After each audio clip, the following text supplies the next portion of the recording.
Oh yeah, yep.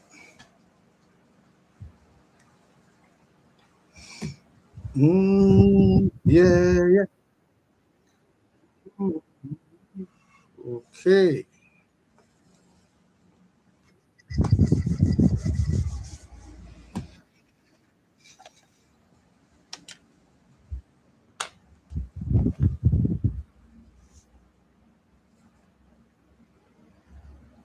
For just I think 4 minutes to time,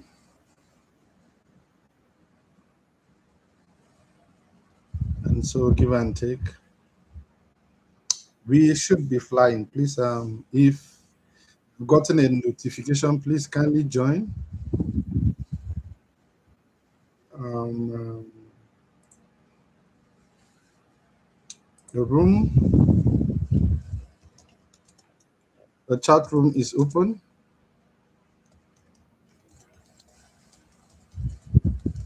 for us to share thoughts and impressions.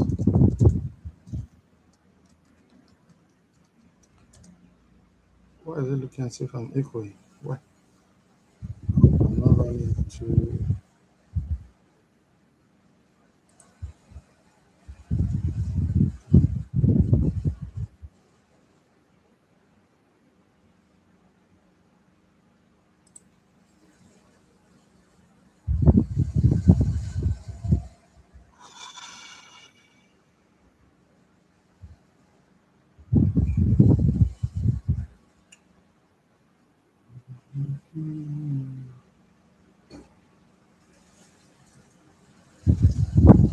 Oh, yeah.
Yes, yes, yes. The hour, is here.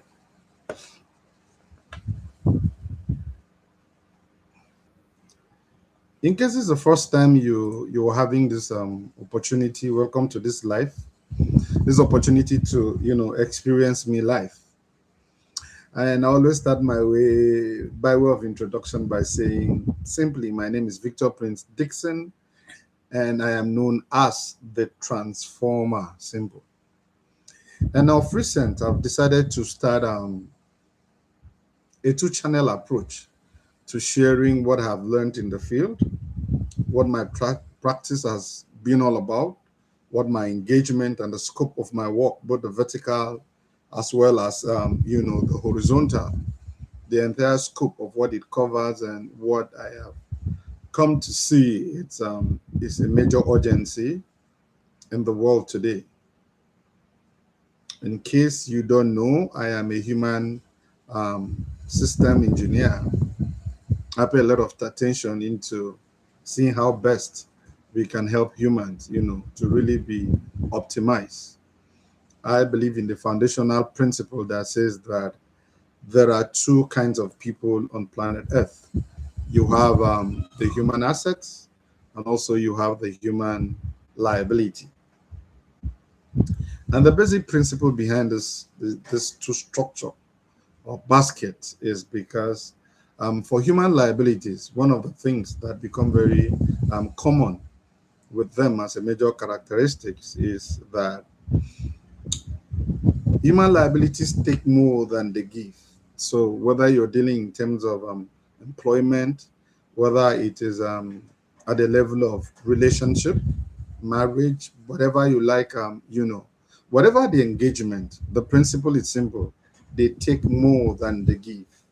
It's not that they don't give, but on a scale, they give less than they take. And if you understand the simple principle of investment and savings and withdrawal, when you begin to take more than you put in, then there's going to be some negative somewhere along the line. So that's actually the challenge of human assets. And this is quite dynamic. And we're dealing with humans here.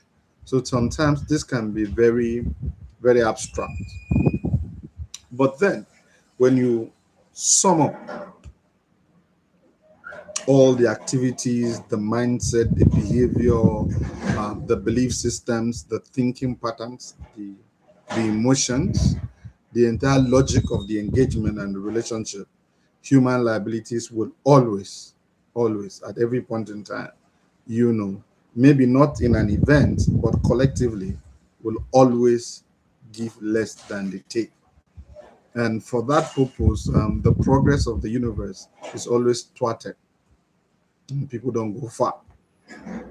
Systems, societies really don't develop much because the people take more than the environment offers them. But then on the other hand, you have human assets. And human assets are the ideal set of people. These are the people who give more than they take.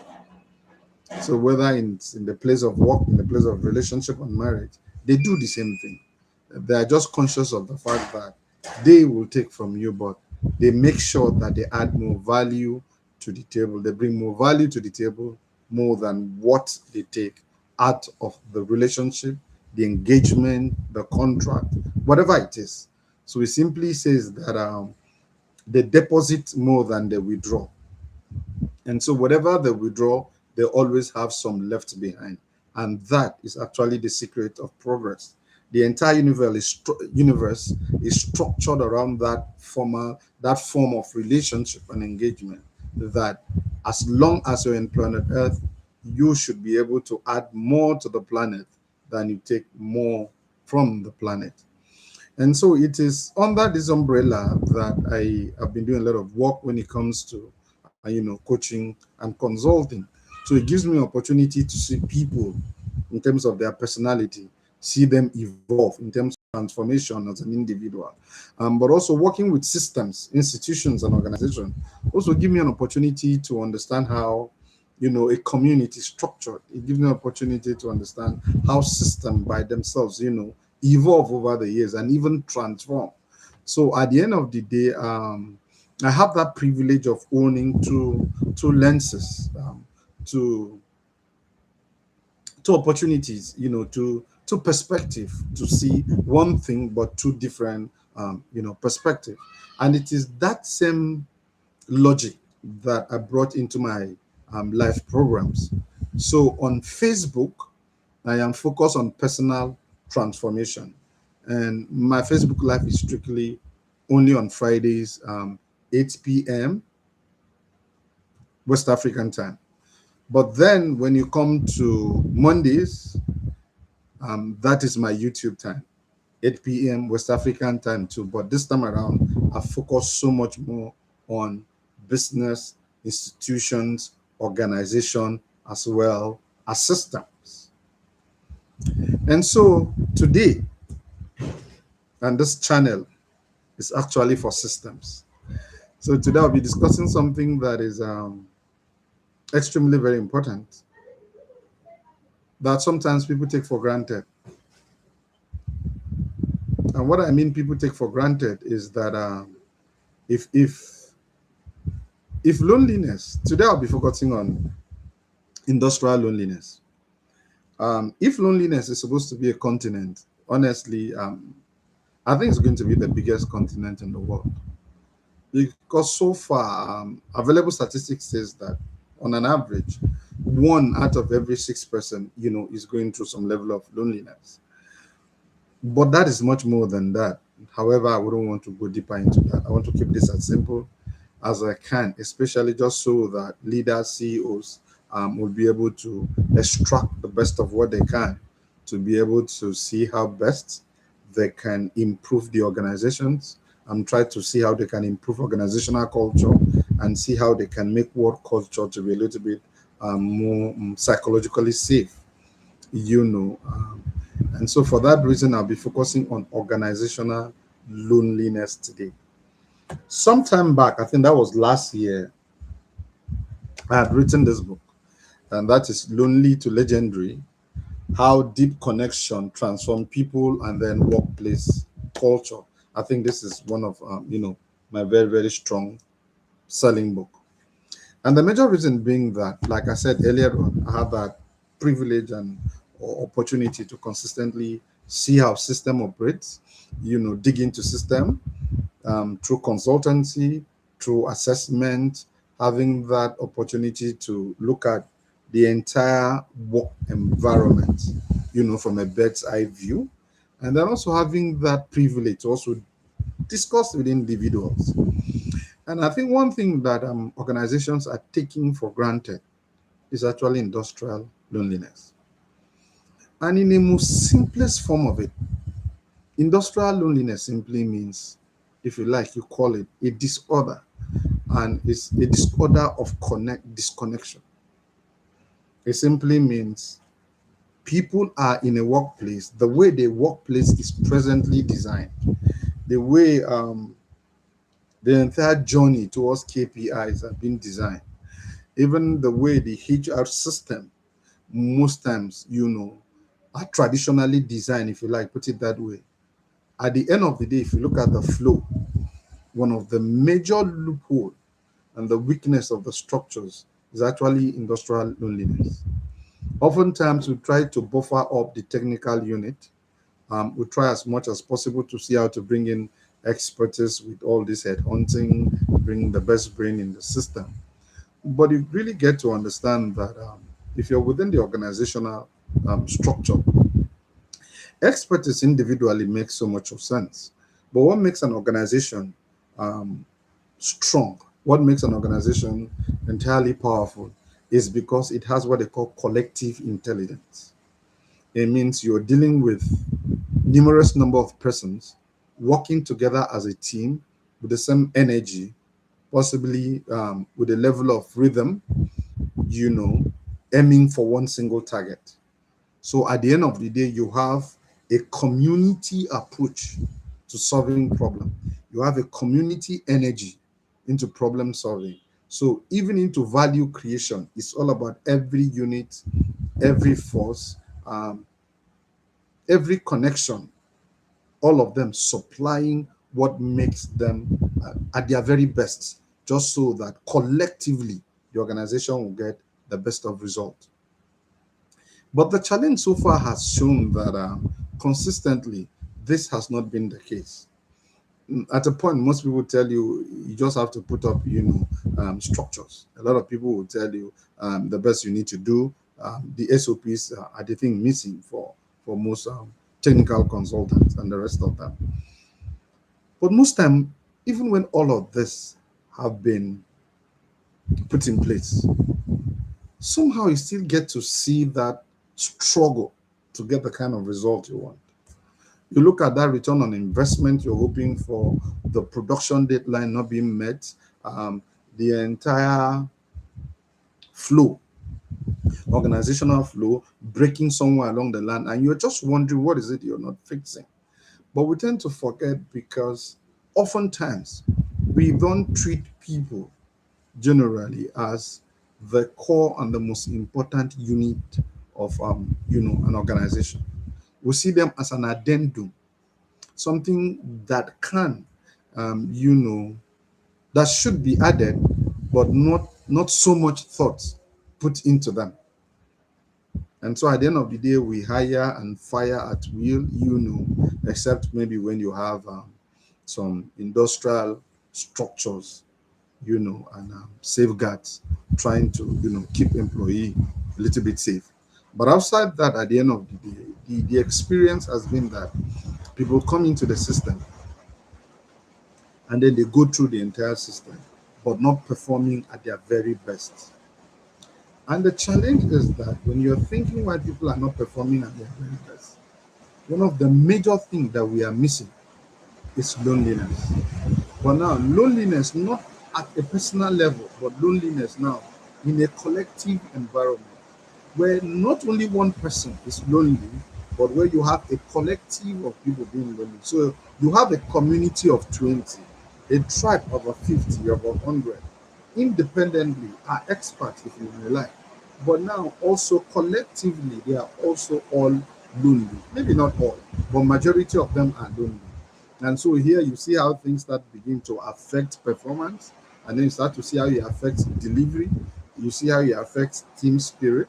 It begin to see how a lot of work cannot be done, not because they are not necessarily experts, not because they don't possess the quality to be able to churn out the kind of work you expect from them, but mainly because at their state of mind, their state of mind is not in tandem with that organizational structure or flow that we have established. And so, because of that, in the most simplest form, industrial loneliness is that feeling of being continually disconnected. That's why I call it the disease of disconnection. If you know people are working, they are busy, but they feel unseen, they feel unsupported because of the way modern workplace and institutions are designed and operated. And in principle, there are four major logics, and what I would call the four dimensions for what makes up industrial loneliness. The first one is cognitive loneliness, because you see, as a leader, as a CEO, as a member of the C-suite, league, oftentimes we have the opportunity consistently maybe through coaching, consulting, and then you see that fatigue, that concern of I thought we brought in the best team. I thought we invested through a process that brought in some of the best brains. But why are we not seeing that result? That is one concern that every CEO, most owners of organizations, you know, seems to be battling with. They look at their investment, but the return of investment is not commensurate with what they are getting. And so that is why we may, I usually call it the blind spot. Is it possible that you have done everything right, but one major weakness you may be facing is that thing called industrial loneliness, where not only one person is lonely, but majority of your staff, your team members, and even your unit heads are actually going through a loneliness experience, and then put together that affects the kind of results you get. Now, if you're in that place where you start to sense that kind of thing, one of the things that you may need to look out for is what I call the four dimensions of industrial loneliness. The first one is cognitive loneliness. And what is cognitive loneliness? Cognitive loneliness is um, when you have staff who feel that nobody seems to appreciate their contributions, the way they think, the way they reason. And how does that happen? Most times that happens where, as an organization, you've not really paid so much attention to things like psychological safety. And then you have a team where maybe you are discussing a deadline related kind of conversation. And then in the board meeting or maybe in the strong room when you are brainstorming, everybody's looking at the problem from a perspective of a deadline. Timing is their concern. But somewhere along the line in your team, you have someone who decides to ask a little bit more questions that is not related to timing. How- However, it is also very relevant in terms of function, in terms of value, in terms of delivery. And sometimes we get carried away and then we shush that person down. We're discussing delivery here. What is bringing the function here? What is bringing innovation to the table? Can you just keep quiet? Let's focus on this. And for especially environments that are not very, very sensitive, there are people who laugh at people like that. And it lowers, they begin to ask themselves a question. Why do I think the way I think? Is it that I am thinking wrongly? And because I'm thinking wrongly, that's why my contributions are not accepted. And that's why they laugh at my contributions. And that's why what I try to bring to the table simply really don't make sense. And what happens is that you trigger an emotional roller coaster with such a person. And so gradually the person begins to make sense of that, make negative sense actually, make negative sense of that capacity and capability to even think beyond what is the core that is on the table. So rather than thinking in a very wide, expansive frame now, they begin to narrow their thought, force themselves to like maybe something is wrong with me. That is why I think the way I think. And that is not in tandem with organizational flow. And the logic of that, therefore, it triggers perhaps a shame, triggers some level of discomfort and less confidence. And before you know, gradually that staff, that team member begins to shut down. And then the entire intelligence you brought into the table or you brought into the room, the entire headhunting, the process you went through to bring some of this best brain to be in that room begins to diminish. Because at that point, that team member begins to feel cognitive loneliness and they feel their thoughts are not so valid, they are not so intelligent. Maybe who cares about what they think? That takes away from the overall assets that makes up the organization.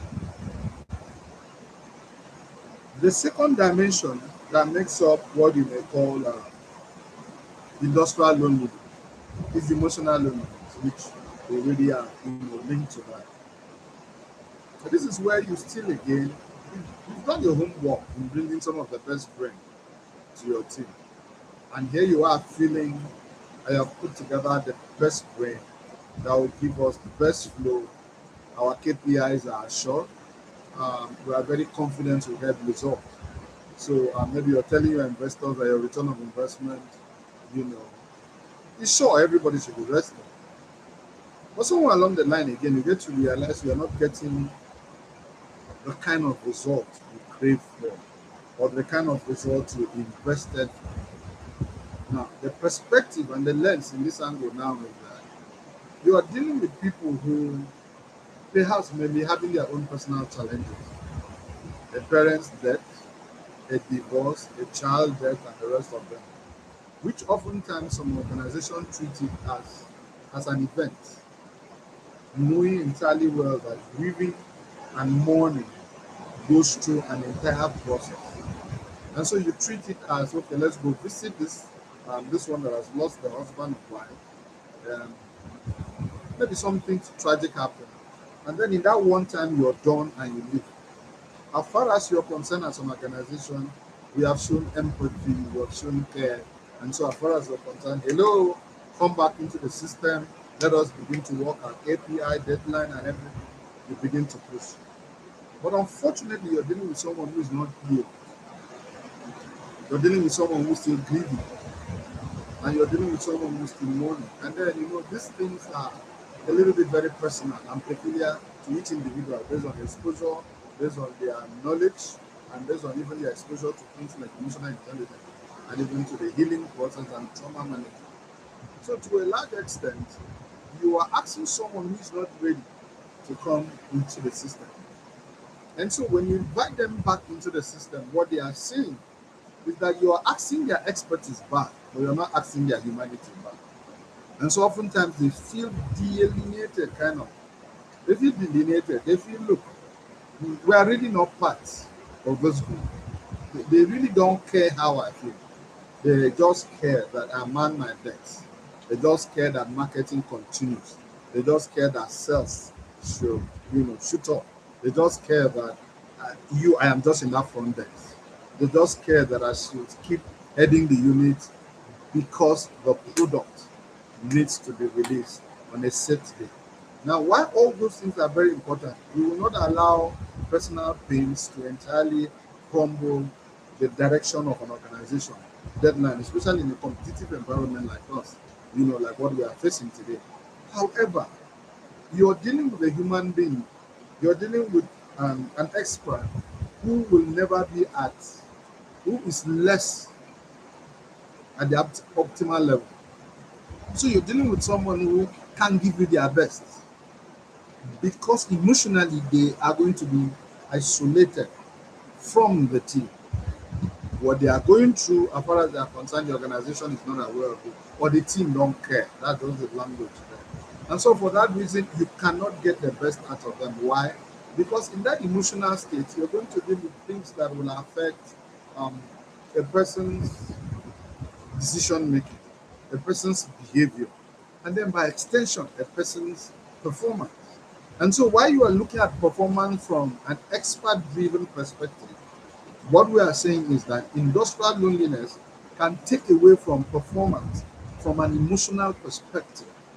And so you have an expert, but you don't get the best out of your expert. You don't get 100% out of your expert. You're getting maybe a 70, in some cases a 60, and there are cases you can even get a 50. I have seen situations for one organization, we worked with that, you know, um, one of their best brain will always say, I just come to work, but then I just don't want anybody to complain. But God knows that my spirit is in here because I really feel nobody here cares about my pains and what I'm going through. What they care about, they just want me on board. They just want me to keep coding and the rest of it. Now, with that kind of mindset, you now get a liability rather than an asset at that very moment in time. This is one of the major costs of industrial loneliness. The next cost of industrial loneliness or dynamics that plays out um, within the context of industrial loneliness is purpose loneliness. A lot of people come to, because of the challenges in the world today, majority of people are struggling to just get a job. For them, like they say, they want to make ends meet. And so most people even develop what we call the hustling mindset. So for them, anything works. If this is the expertise, what is required now is a high expertise in AI. Okay, fine, I've developed it. So here I am. I just want to get my salary, go back and take care of my issues. So the person comes into the system, and then usually as life plays it, after a while, the person gets a little bit more comfortable with the system now. At least there is a more assured source of income. And life has a way of asking you questions when you get to one stage. And it asks you questions about the next stage. And that is where the question now becomes, where exactly are you heading to with this? And that's where the next problem is. And so you have someone who is a member of the team who somehow has not been able to align with the purpose of, the leader of the unit, has not been able to even align with the vision of the organization.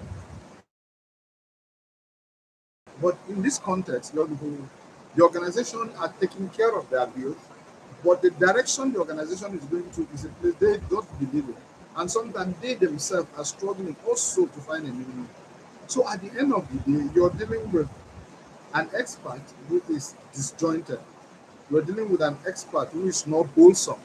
So by implication, what that does, therefore, is that you're going to get someone who is good at their place of work, delivers the technical demands, but that connection is not there. They don't just believe what the organization is doing. They don't believe the vision of the leader of the organization. What they find here to be convenient enough, especially for what they want out of life.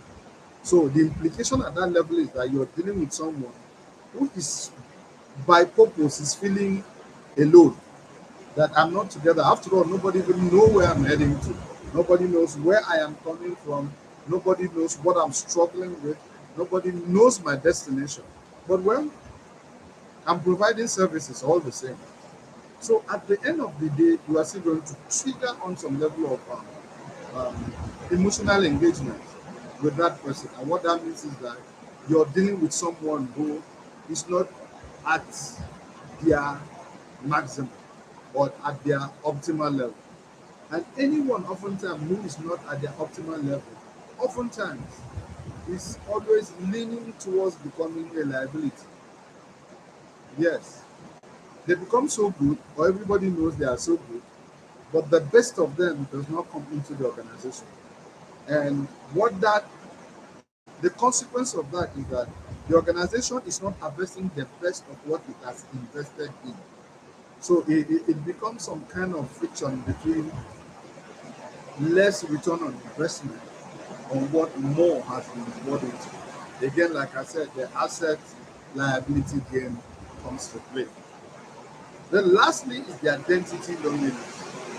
There are people who identity crisis makes you lonely in principle because oftentimes you find it difficult to find a connection. You're struggling with who you are. You're asking yourself a question, who am I as a person? And so you carry these identity struggles and then you go into an organization. And then because there is that internal turmoil, there is that division between yourself, who am I? Consistently asking that question. Again, you really can't bring your asset value into the system. The best you can do is survival, value. You now try to bring what can be tolerated, what can perhaps sometimes be applauded, but really not what makes you the best and why you were brought into the system. And so here you are. If you look at these four core areas, the cognitive loneliness, if you look at the emotional loneliness, if you also you look at the purpose loneliness as well as the identity loneliness, take them together collectively. You may see a roll call, an employer map of some of the best brains. I mean, people that independently were highly valued, but the results you get out of it, of them, or collectively, is less than what you have expected. Sometimes it can be industrial loneliness that is affecting the kind of result you expect. And so, what normally causes it quickly, I will drop a few lines. One of the things that triggers this usually is looking at the source code that trigger these realities in organizations. The first one is the collapse of the traditional society. Before now, and that speaks to connection again. Before now, people were in cohorts. You have families, you have tribes, you have community that share the same value, the same meaning, they're heading to the same destination. Everything was together. So because it was communal and collective, everyone has some semblance of safety kind of because they know they have other people around them. They were connected and they were some kind of anchor within the community. But as society begins to evolve consistently, and then we have a work system that moved from a community base to now where strangers just come together and everybody try to become a labor force, as we call it, a unit of resources, a kind of an employee hitman. That the courtesy of telling everybody, oh yeah, we spend 5 days in the same workplace, but there's nothing really so special about it. And so oftentimes, because we have not been able to replicate that traditional society in the workplace, even with all the picnics and all of them, a lot of effort is being made, no doubt. It's not a total collapse, but this effort has not successfully, created the best of alternative for what makes the traditional system. So what that means, therefore, is that people are together, but they are not grounded together. They are not connected together. They really do not have a very good relationship outside. What is your password? Which email am I sending you? When are we having the boardroom meeting? And then what is our target? And what is the salary? Any salary increase and the rest of that. So basically, and don't forget, there's a lot of pillars we've put in place to make sure we manage people. But in managing them, sometimes we've not been able to convert them to become so united. So organizations who go out of their way to make this effort are the ones who are seeing results. So you see such organizations producing far, far better results than even organizations that have better competence or better competent hands, if you like. Less competent organizations, but who have better coherence, they are more anchored with each other, get more results. Because why the organization with better coherence, they are not suffering the industrial loneliness. And so they bring their best at par with their duty, their responsibility, and and their space. The next thing that triggered industrial loneliness is digital economy. The digital economy is one of those fundamental growth engines nobody can take away. The role of AI technology, the ease, convenience, speed, all of them, you really cannot undermine every one of them. But in the process also, many have become closer to their desktop and to their computer, to their workstation, and there is no relationship with even the people they work with. They just come in, they first greeting, then they sit down, and that's the end. The rest is just, they are passing assignments, teamwork, ideas, concepts, um, you know, um, what do you call it now? Disruptive notes and the rest of them. So that's what they are just exchanging. And then perhaps some will have even the grace to stand up a little bit and go for lunch and perhaps discuss a little bit. For many, immediately they sit down, that's all. So they sit entirely all through to the evening, and then on the elevator, on the passage hallway, everybody just greets again, perhaps through the bus and the train, and everybody greets again, and then everybody goes. So to a large extent, there is no time for connection, there's no time for bonding. And the damage of that is that you're dealing with people who are extremely very familiar with their laptop. They trust their laptop. They believe in the laptop even much more than they believe the next human being by them. And that is why you get to see that most people are creating profiles with artificial intelligence to make them friends, just so that they find a way of connecting. But this is a connection without a soul, and therefore it extends the entire cost implication of industrial um, loneliness. Then the next one is hyper specialization.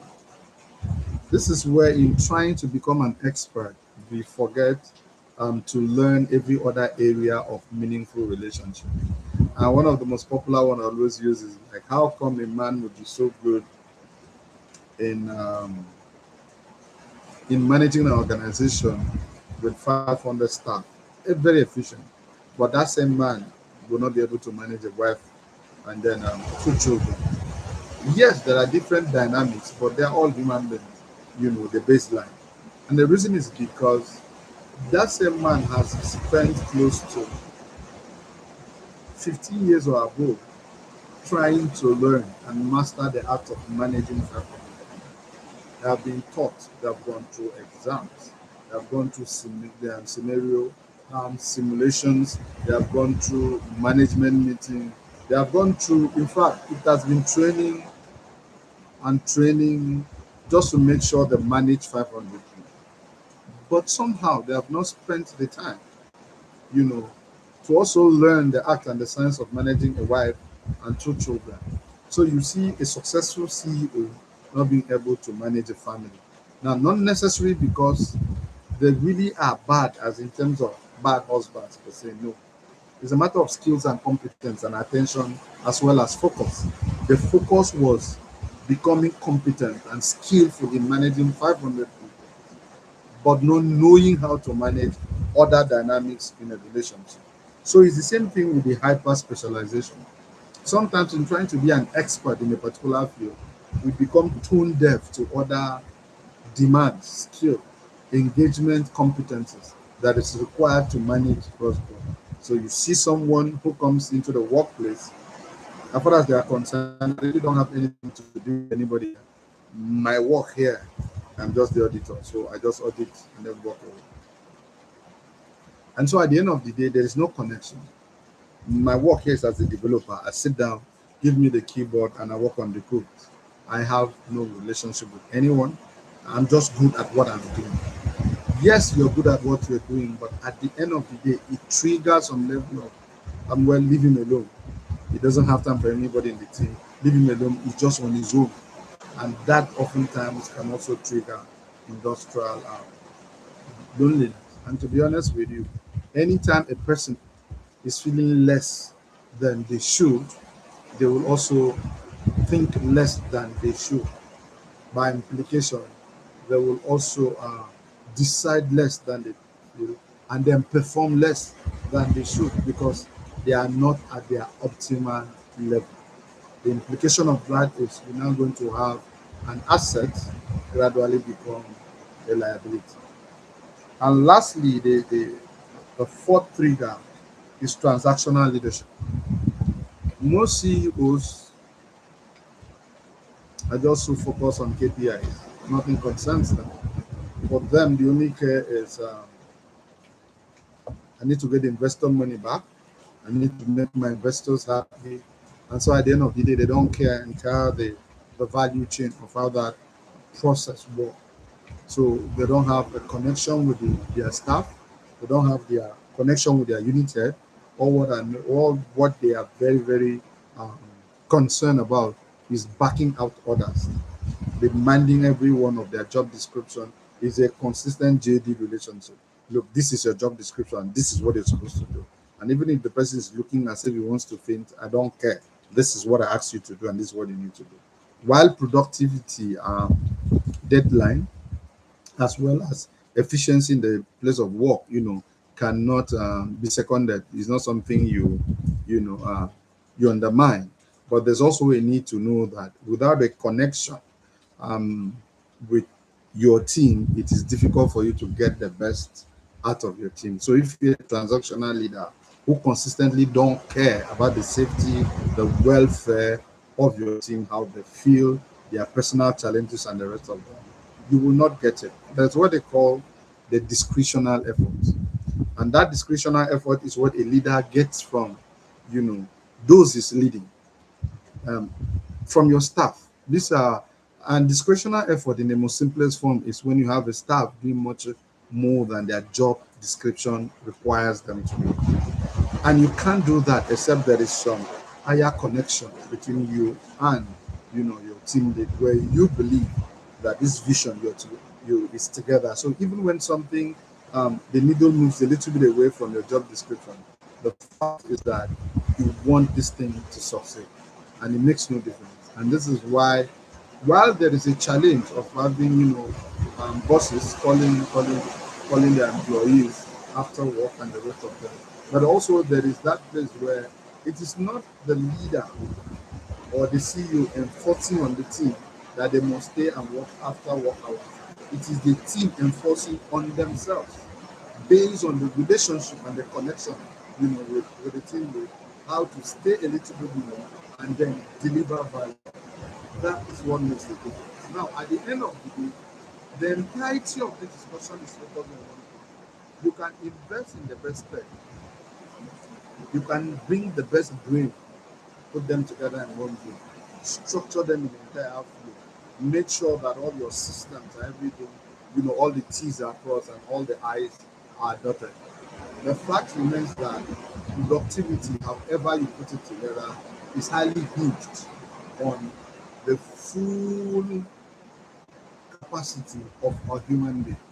And so if your team are not feeling fully involved, they are not fully connected to you, the organization, the vision of that organization, then there's every likelihood that they will perform less than optimal. And what that means is that you're going to have a collective of assets, but you may get in the result as if you're dealing with a collection of liabilities.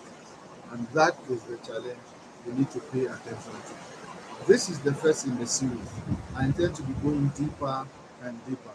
And I believe one of the things that will help you is if you get this book has really helped a lot of CEOs to understand both the personal um, aspect of loneliness and then the industrial loneliness. So it helps you, I treated both of them here. So it helps you understand them from their true lenses. And even as an individual, is there a place where you as a leader is falling short of the organization, even though you are leading the team, and your leadership is falling short of the kind of results you want to get? You're not showing up well simply because you're also struggling with your kind of industrial learning. It is quite possible because you see, at the end of the day, everyone has a blind spot, and until you take that extra effort to make sure that you're holistic and you're well grounded and anchored, to make sure you check every aspect of you to know, are there places you're missing, especially when you're not getting the best of your return on investment for which you have expected. I will end here today, and if there are any questions, please make sure you drop it. I'll make sure I pick it up. And then subsequently in other series, I'll be able to review them and discuss further on it. And then if you think you want to reach out to me personally, I will drop my mail. I think I also have my mail on the YouTube link. Then you can also mail me, and then we can take this a little bit further in case you want something more personal. And if you want the book also, there is a link for that book, which if you get that link, will do you so much well. So until I see you next time, again, my name is Victor Prince Dickson, the Transformer. Make the best of what you have. Never forget that an asset can be a liability if their loneliness challenge is left unchecked. I leave you today and say, make the best of life.